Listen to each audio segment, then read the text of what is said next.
Hello， 大家好，我係 Dr. Solomon 啦。咁我哋咧已經進入咗炎炎夏日啦。咁有啲乜嘢可以代表炎炎夏日嘅咧？插花嚟講，當然咧就係我手上面呢啲嘅向日葵啦。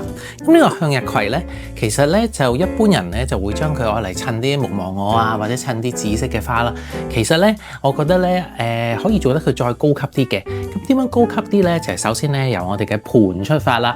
咁我哋咧今日咧就預備咗一隻咧係呢啲叫 terracotta， 即係好似啲磚咁樣嘅瓦咁樣嘅感覺嘅一個泥土色嘅磚嘅盤啦，跟住我哋咧又加入咗一個花泥啦。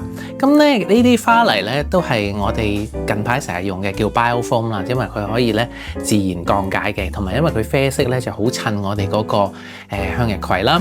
咁但係咧我哋除咗向日葵之外咧，我哋仲會加入一啲咧依家好流行嘅咧係就加入食材啦。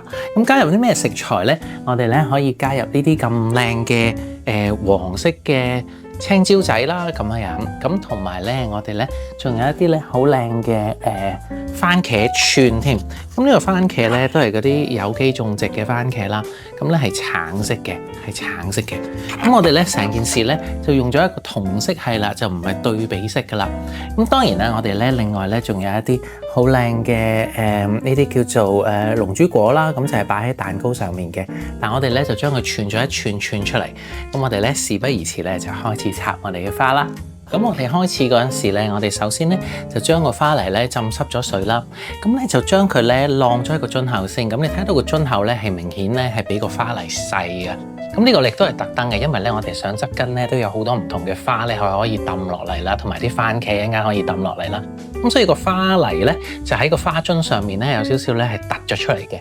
咁但係點樣固定佢咧？我中間咧就加咗兩支竹籤，其實都唔係竹籤啊，兩支竹棍啊嚇。咁咧加咗落去之後咧就會穩陣啦。咁呢個花泥咧就可以企到喺度啦。但係需要注意嘅嘢咧就係咧嗰個花泥嘅頂部咧嗰啲花咧嗰個花泥因為係即係水咧不斷會向下流啊嘛。咁所以上面咧會快乾啲。咁所以咧就成日咧都要記得要加翻水喺嗰個花泥嘅頂部啦。咁我哋咧開始嗰陣時咧，首先咧就係做咗我哋嘅向日葵先嘅。咁我向日葵咧最緊要咧就係有啲開啲啦，有啲冇咁開啦。咁跟住咧我哋咧就可以咁樣嘅。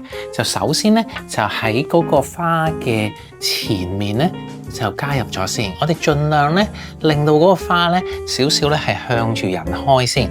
咁跟住咧我哋咧就一路咁樣加落去啦，一路咁樣由低至上咁樣加落去。但係你由低至上加落去咧，就唔好咧係一直線喎。如果唔係咧，就變咗個交通燈噶啦嚇。咁所以咧，我哋咧最好咧就有少少 S 型咁樣加落去。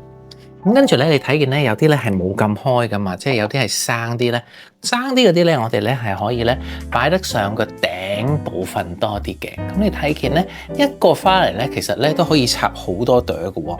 你唔好睇少一個花泥好似好細個咁樣，其實咧佢可以插好多嘅。咁咧去到個頂呢度咧，我哋可以有啲咧係直頭係垂直啦，就唔需要咧全部咧都係向住前面啦。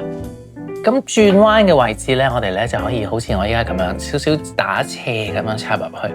咁啊小心喎，因為你個花泥咧其實咧係打洞嘅，咁所以咧你好容易咧插穿咗去後面。咁就要特別小心啦。如果唔係咧，一陣間咧就會整穿咗呢啲花啊，吸唔到水噶啦。咁我哋咧仲有一個咧咁長嘅 tip。咁我哋咧需要大概咧係用10零支嘅向日葵啦。咁我哋咧就有啲長，有啲短，有啲橫咁樣，盡量咧就有啲唔同嘅深淺啦。咁如果你打側睇嘅話咧，你咧就會睇見咧嗰啲花咧係有啲出出入入，有啲出出入入嘅。咁我擰翻轉頭睇先，其實都幾靚喎。咁我哋咧可以繼續啦。咁你睇見後面咧，其實我哋都需要加，不過我加埋咧呢個前面加多一兩朵先咁樣。咁你睇唔睇到？咁好啦喎，咁我依家咧就會加入我呢個嘅青椒啦。咁呢個青椒咧係一啲有機農場嗰度買翻嚟嘅。其實咧我平時咧係唔會買呢啲生果嘅，但我覺得呢個顏色實在好靚同埋好大咧。咁所以咧我咧就會將佢咧擺落去啦。嗱，咁我哋擺落去嗰陣時咧就要小心啲咯，因為咧呢啲青椒咧，你篤咗個窿之後咧，其實咧佢係會睇到嘅，咁所以咧其實我哋插嗰陣時咧就係首先咧篤咗一邊先，跟住我哋咧就將呢個竹籤咧篤咗去，就唔好喺對面穿翻出嚟咯，就咁掛住佢喺嗰個花泥嘅邊呢度咧就 O K 嘅啦，睇唔睇到？咁呢盆花咧好高啊，有少少遮住我，所以將佢撥開咗先。咁咧，你擺嗰陣時咧，最好咧就係你睇見咧，其實咧我都係咁，我預好咗擺咗個位，跟住咧最好啲竹籤咧就向下插啦。如果唔係咧，你嗰個青椒咧就好容易會瀡咗出去咧，就唔靚噶啦。咁有時咧，如果你覺得咧一條唔夠咧，你可以篤夠2條添。但係咧記得咧就唔好篤穿佢過對面啊嚇。所以咧我哋咧依家咧就加入呢啲咧，我都係花園剪翻嚟嘅呢個叫做 Heuchera 啦咁樣。咁我哋咧因為佢個底咧少少紫紅色，咁我哋咧就將佢咧少少嘅空間咧將佢咧填咗佢先。咁呢個花咧其實我都講過啦，其實咧佢咧真係好襟嘅。同埋咧，佢因為係平面啊嘛，咁所以咧就可以咧將好多嘅花泥咧，完全咧係將佢係冚住咗啊，冚住咗。跟住咧，我哋咧就加入少少咧呢啲嘅龍珠果啦。咁呢啲龍珠果咧，我已經預先咧將佢串好咗。嗱，咁我哋跟住咧就將佢咧揾條鐵線串好咗之後咧，我哋咧就將佢咧擺入去個花泥嗰度啦。咁你中意咧掛高啲又得，掛矮啲亦都得嘅。咁我咧就將佢掛咗落去嗰個花泥裏面。如果你驚個花泥唔夠力嘅話咧，你就可以咧直頭咧係將佢咧掛喺其中一個向日葵上面都可以嘅。掛咗咧就係咁嘅樣噶啦。咁咧依家咧前面就係你依家望見咁嘅樣啦，後面咧就係咁嘅樣嘅。咁咧兩邊咧都各有特色喎，可以咧睇到唔同嘅做法啦。咁樣，好靚喎。嗱，咁跟住咧我哋咧就會加入咧我哋呢啲好靚嘅番茄啦，好靚嘅番茄。咁我哋依家咧就將個番茄咧就加喺咧成件事嘅頂部啦。咁我哋咧首先咧就要揾支竹籤先啦。咁如果竹籤咧唔夠粗嘅話咧，我哋咧就揾2支竹籤啦。跟住咧我哋咧就需要咧揾一個鐵線，就將呢個番茄咧就固定咧就翹咗落去支竹籤度。咁我哋咧其實咧都要翹大概2-3行番茄啦。嗱，咁你睇到咧一陣間咧佢就會企到喺度噶啦，睇唔睇到？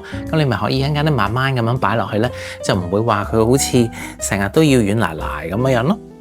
咁你睇見我哋2個番茄都做好咗之後咧，將佢擺入去咧，係咪成件事咧就好有一個食慾啊？咁咧就係一個瓦嘅器皿啦。咁跟住咧仲有一啲番茄仔喺上面啦，又有啲龍珠果啦，咁同埋咧有啲青椒。咁主要嘅花咧，其實咧就係頭先講嗰個葉啦，係 Heuchera 啦，同埋咧呢個向日葵嘅。咁呢個向日葵咧，我哋大概咧係用咗10零朵到啦。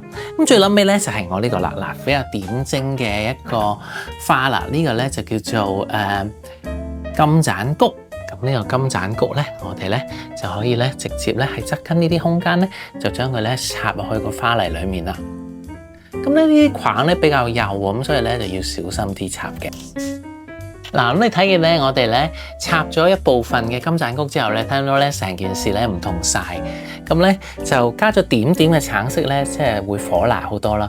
咁你睇見我下面呢度咧，其實都加咗啲嘅。咁大家咧不妨咧睇見咧，你覺得邊度需要有啲顏色嘅提升咧，你就加落去就得噶啦。咁如果你屋企冇呢個金盞菊啊，或者覺得呢啲花好似香港冇咁樣咧，咁你其實咧可以去買一啲桔梗，其實都可以，或者係買一啲咧比較 sharp 少少顏色嘅小菊咧，一樣係可以做到同一個效果嘅。咁有時咧，我哋插花咧唔一定係某一種品種嘅花，其實我哋只需要買啱嗰個感覺咧就 OK 噶啦。即係譬如話買啱嗰個形狀啦，買啱嗰個顏色咧，其實顏色先係排第一嘅。咁即係話，譬如話每次你嗰個顏色嘅分量配搭得好咧，好似我呢次大部分係黃色嘅，跟住咧有少量嘅深色嘅橙色同埋呢啲魚紅色嘅話咧，咁有一個對比嘅話咧，成件事咧就會完全唔同晒㗎啦。咁啊，大家不妨咧可以咧，其實咧可以試下顏色咧係一個好奇妙嘅嘢。咁我而家咧清一清張台先，清一清張台，抹一抹佢乾淨佢。咁你咧就會睇到咧，我哋呢一次嘅作品咧就係咁靚㗎啦，係一個咧非常之有夏天啦，非常之有食慾嘅一個作品嘅暖色，非常之開心啦，同埋正面嘅一個向日葵，同埋咧食材嘅配搭啦。希望大家中意啦。我係 Dr. Solomon，呢個係 Solomon Blooming 嘅頻道。